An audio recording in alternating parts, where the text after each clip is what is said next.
a certain segment of society.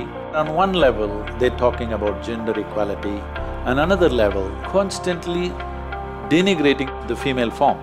When your very presence has influence over people, how you keep yourself is very important.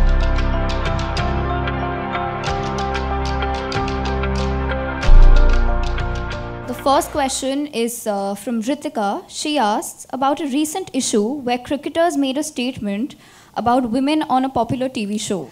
What do you see as a source of the problem? Is it success, or the parenting, or just Josh? And what is the solution to it?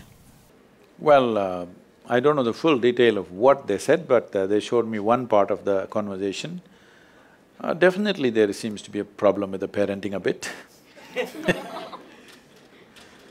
Apart from that, I think it's also a certain type of, a certain segment of society. I don't have a proper vocabulary, probably we can say that page 3 or what page, I don't know, they've moved to some other page now. That kind of society is in this kind of bravado, where on one level they're talking about gender equality, and another level they're constantly denigrating the female form in many ways, So probably these young boys are a little carried away with that kind of thing, and they thought they will look a little more, snazzy in front of the society by saying such things. Well, I think they must be penalized to some extent. At the same time, you should not destroy their careers because they still are young men. One of them, I think, came out and said, "I'll never again do this." Some penalty has happened, shaming has happened, I think it's enough. There's no need to hang them for that. It's not necessary to do that. But at the same time, creating a culture around us where we must create a culture where gender matters only in certain places. Rest of the time, what do I care? What is your gender? Huh? No, why do I care whether you're a man or a woman? What is my business with you? Well, if you want to go to the bathroom, you must know which gender you are.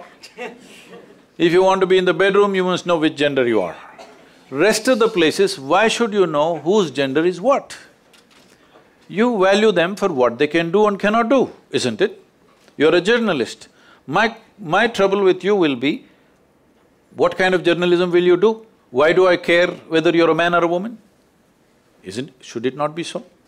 Only then gender equality will happen. Gender is a small thing. We've made it too big. We've made it so big simply because this gotten into our heads, it's not staying in our bodies. Gender is a bodily thing, it must stay with our bodies, isn't it? If it gets into your head, it becomes a perversion of all kinds. So, Sir Prashanti wants to know, there are many people who are considered youth icons, who have touched my life in a big way, but I see that they themselves are miserable in their personal life. What would you like to tell those icons, and how can you help? See, what I say may be a bit extreme for you, but I'm saying this because if we don't make these corrections now in our societies, we will simply go away like this.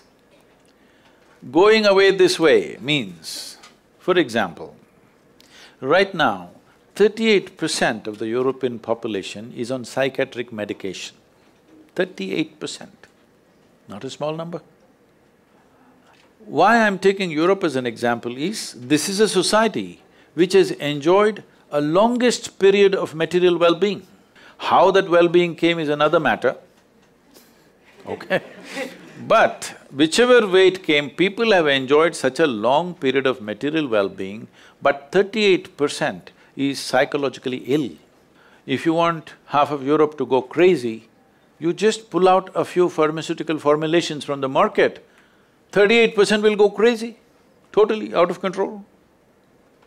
70% of American population is on prescription medication, not just psychological, but all kinds, prescription medication. So to be healthful, you need chemicals. To be peaceful and balanced, you need chemicals. You're going this way simply because you have not handled a few fundamental things right. Because you're trying to adjust your inner way of being using external circumstances. To fix this, you want to fix the whole world. You can never fix the whole world, believe me. It doesn't matter who you think you are. You cannot fix the outside situation 100% the way you want. Yes or no? No one more human being will ever happen 100% the way you want them. Does anybody happen? No. There's only this person. This person must happen 100% your way, this one person. If this person doesn't happen your way, you're gone. Now you become an icon or whatever you call them. They may be sports people, they may be musicians, they may be actors, they may be dancers, whatever. In some way they became that, it's fine. But it's very, very important, we must understand, when your very presence has influence over people, how you keep yourself is very important, isn't it? It's a tremendous privilege that by your very presence, people's lives are being transformed either positively or negatively. When you have such a responsibility and such a privilege that you can touch so many lives, because whatever physical activity we do, we may think on the surface many things, but actually the only thing that matters is whether our activity touches another life or not. Yes or no? Do you want to write something that nobody reads? No. Do you want to build a building that nobody wants to live in? Do you want to sing a song that nobody wants to listen to? Because the need for human being to expand and touch another life means somehow you kindle life in another person. This is important. It is because of that somebody has become an icon. When such a privilege has come to you that you can actually make things happen in another person's life through your very presence or song or dance or talk or whatever, it's extremely important that you keep yourself in such a way that you will lead to a positive result for everybody who's in touch with you. But this responsibility has not been exercised properly. And I've been active in United States for the last almost 20 years now. For some reason, for whatever reason, there are many aspects, United States has acquired a leadership position. It's become iconic in its own way. Whatever they do, everybody else wants to do now. See, today I'm not somebody who makes comments on your clothing or something because, well, I was like that when you're your age, that's a different matter. But today, if you look at any Indian city or anywhere in the world for that matter, below the knees, what are they wearing? Almost 60% are wearing American workman's clothes. Whatever they wear, everybody wants to wear. Whatever they eat or drink, everybody wants to eat and drink. Well, India has phenomenal amount of cuisine, all right? No other culture has the variety of cuisine that India has. If you want to experience this, you must come south.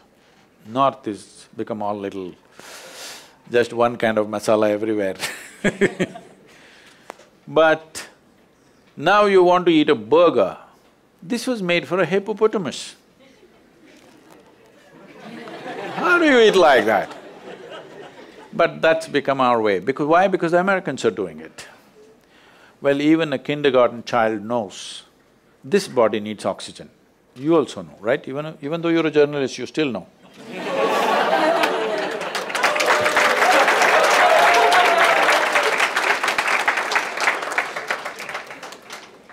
But they put carbon dioxide in a bottle and they say this is the real thing, and the whole world drinks it, all right? This means America has become an icon. Whatever they do, everybody does. So I said, if America meditates, the whole world will meditate. That's why I'm revving it up in America. So let's say, for example, somebody like Michael Jackson, suppose he meditated. Believe me, 20 million people would be meditating tomorrow morning. If I have to get 20 million people to meditate, I have to work for years. So, icon means other people have started investing in your life. Now it's very important, you behave responsibly, extremely important. It's a privilege that you should not exploit.